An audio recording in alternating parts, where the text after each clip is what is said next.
नमस्कार दोस्तों, एक बार फिर हमारे YouTube चैनल में आप लोगों का हार्दिक स्वागत है। लेटेस्ट अपडेट निकल कर आई है कि केंद्रीय कर्मचारी होंगे मालामाल। 18,000 रुपये नहीं बल्कि 27,000 रुपये होगी बेसिक सैलरी। तो दोस्तों हम आपको सब डिटेल में बताएंगे कि केंद्रीय कर्मचारी की जो सैलरी में बढ़ोतरी होने जा रही है वो कब होगी। अगर आप हमारे चैनल पर फर्स्ट टाइम विजिट कर रहे हैं तो चैनल को लाइक कर दीजिए, सब्सक्राइब कर दीजिए, साथ ही साथ बेल आइकन को भी बजा दीजिए ताकि गवर्नमेंट या पेंशन से संबंधित जितनी भी न्यूज आती है उनकी नोटिफिकेशन आप लोगों के पास तुरंत पहुँच के। तो करते हैं वीडियो को स्टार्ट बिना किसी देरी के। दोस्तों हर 6 महीने में आप भी सुनते होंगे कि महंगाई भत्ता बढ़ने वाला है, बढ़ता भी है। केंद्र सरकार के कर्मचारी तो इसका बेसब्री से इंतजार भी करते हैं क्योंकि महंगाई बढ़ती है तो भत्ता भी उसी अनुपात में बढ़ता है और कर्मचारी की सैलरी में इजाफा भी होता है। इसके लिए महंगाई भत्ते की कैलकुलेशन को समझना जरूरी है। कर्मचारी की सैलरी में कई कंपोनेंट शामिल होते हैं जिनमें से एक है फिटमेंट फैक्टर, दूसरा है अप्रेजल। इन दोनों के आधार पर ही बेसिक सैलरी तय होती है क्योंकि फिटमेंट फैक्टर बढ़ेगा तो अपने आप ही सैलरी बढ़ जाएगी, वही अप्रेजल होगा तो सैलरी रिवीजन भी होगा। लेकिन नई खबर ये है कि बिना फिटमेंट फैक्टर और बिना अप्रेजल के कर्मचारी की बेसिक सैलरी में इजाफा होने जा रहा है।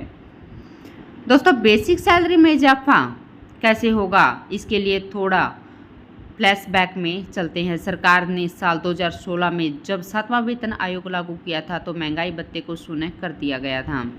कैलकुलेशन के लिए नया आधार वर्ष तय किया गया। महंगाई भत्ता शून्य होने से कर्मचारियों को ये फायदा हुआ कि पिछला महंगाई भत्ता उनकी बेसिक सैलरी में जोड़ दिया गया। अब एक बार फिर ऐसा ही कुछ होने जा रहा है। महंगाई भत्ते को एक बार फिर से बेसिक सैलरी में मर्ज करके सैलरी बढ़ाने पर योजना बन रही है और फिर से महंगाई भत्ता 0 हो जाएगा।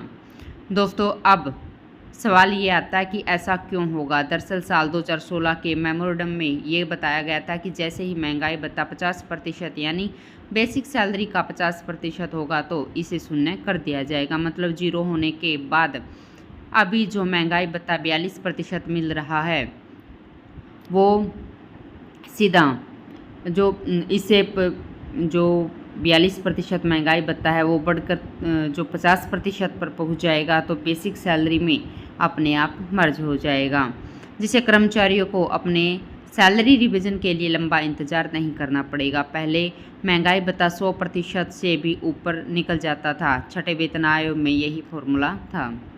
मौजूदा वक्त में पे बैंड लेवल 1 पर 18,000 रुपये बेसिक सैलरी है। ये सबसे न्यूनतम बेसिक पे है। अगर इसकी कैलकुलेशन देखें तो कुल मिलाकर अभी 7,560 रुपये महंगाई भत्ता मिलता है। लेकिन अगर यही कैलकुलेशन 50% महंगाई भत्ते पर देखें तो 9,000 रुपये मिलेंगे।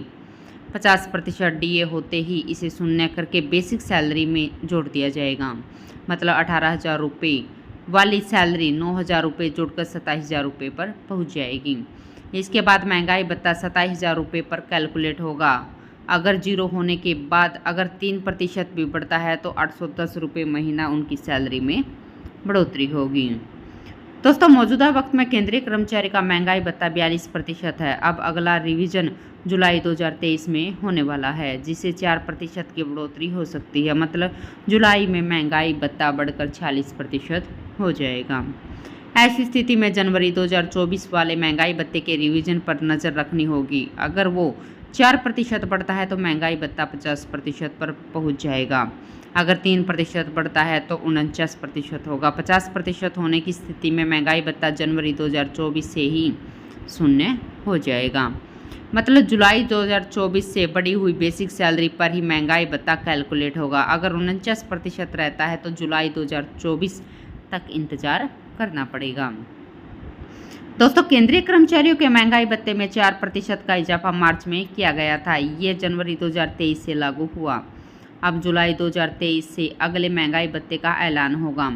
उम्मीद है कि इससे भी 4% का इजाफा होगा। जिस तरह महंगाई भत्ते के हालात हैं और भी महंगाई बढ़ने की उम्मीद दिख रही है, जिससे अगर महंगाई बढ़ती है तो केंद्रीय कर्मचारी का महंगाई भत्ता भी बढ़ेगा और उनकी सैलरी भी बढ़ेगी।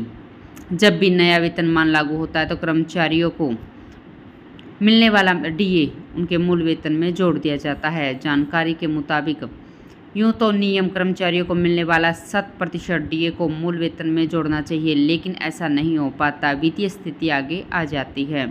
हालांकि साल 2016 में ऐसा किया गया। इससे पहले 2006 में जब छठा वेतनमान आया था तो उसमें 5वें वेतनमान में दिसंबर तक 187% डीए मिल रहा था। पूरा डीए मूल वेतन में मर्ज कर दिया गया, इसलिए छठे वेतनमान का गुणांक 1.87 था। तब नया वेतन बैंड और नया ग्रेड पे भी बनाया गया था, लेकिन इसे देने में 3 साल लग गए। तो दोस्तों आज के लिए इतना ही, मिलते हैं नेक्स्ट वीडियो में। तब तक के लिए जय हिंद, जय भारत।